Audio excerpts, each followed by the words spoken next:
చూసారా ఒక కామెంట్? నేను పెట్టిన వీడియోకి అది కౌంటర్. జస్ట్ ఇప్పుడు వచ్చింది మెసేజ్ కామెంట్ అది. అవును బ్రదర్, చాలా పెద్ద సమర్థుడు. సంవత్సరం 4 నెలల 3 లక్షల కోట్లు అప్పు చేసిన సమర్థుడు, చాలా గొప్ప సంపాదకుడు. ఇలాంటి కామెంట్ పెడితే నాకు సమాధానం చెప్తే బాగుంటుంది. అంతేకాదు ఒక చిన్న పదం పట్టుకుని ఇది ఇలాంటి వాళ్ళకి నేను రెస్పెక్ట్ ఇస్తానమాట.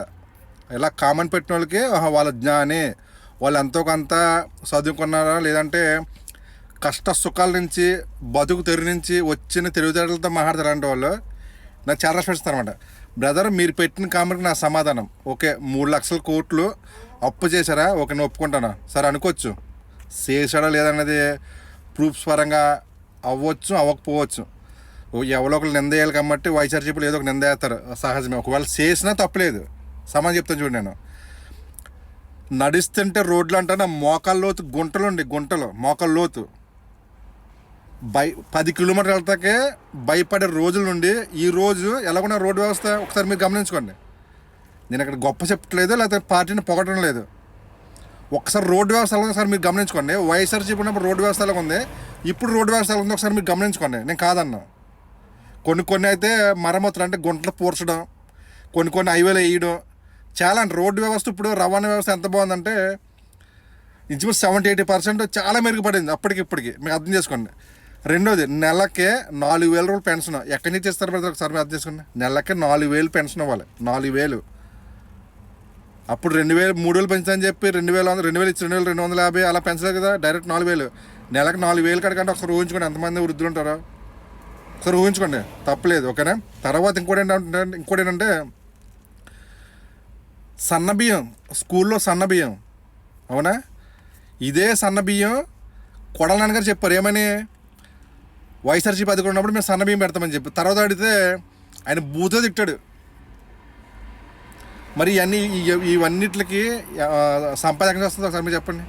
సంపాద ఎక్కడి నుంచి వస్తుంది అప్పు చేయకపోతేనే. ఒక కుటుంబంలో 10 మంది, ఒక కుటుంబంలో కుటుంబం ఉంది, ఇల్లు సరిలేదు సరేనా, పిల్లలకు చదువు సరిలేదు, 10 మంది తిండి పెట్ట ఇంట్లోనే, ఒక్కటి సంపాదన అనుకోండి.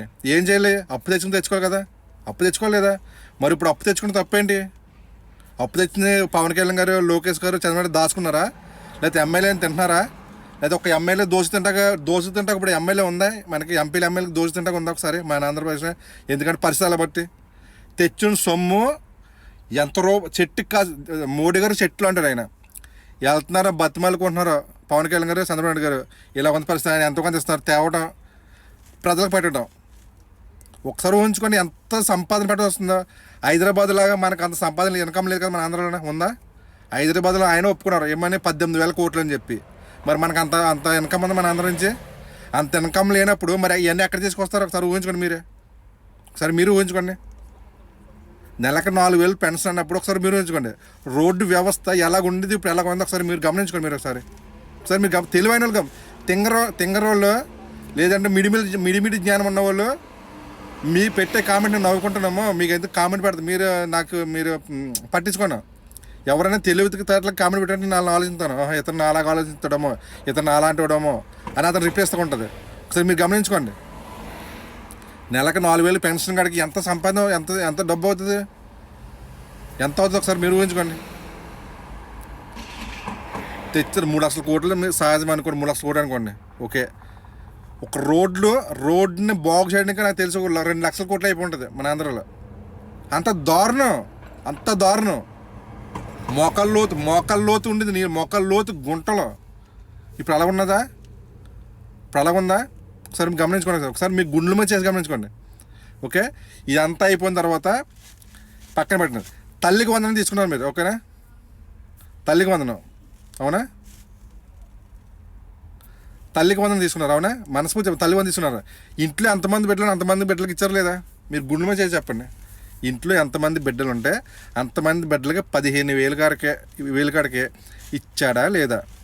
అంటే ఎంత అప్పు సేవలు వచ్చి ఊహించండి మరి సరే. మరి జగన్ ఆయన అమ్మఒడి ఇచ్చినప్పుడు ఇంట్లో అంతమంది కూడా లేదా? మీరు గుండె మీద చేసి చెప్పండి. అంత ఇచ్చారా? లేదు కదా, ఒకరిగా ఇచ్చారు. మరి ఇప్పుడు కూటమి ప్రభుత్వం ఏం చేసింది? ఇంట్లో ఎంతమంది ఉంటే ముగ్గురు, నలుగురు, 5, 10 మంది ఉన్న వాళ్ళు కూడా ఇచ్చారు కొన్ని కుటుంబాలకి, అవునా? మరి ఈ సంపాదన ఎక్కడ వస్తుంది?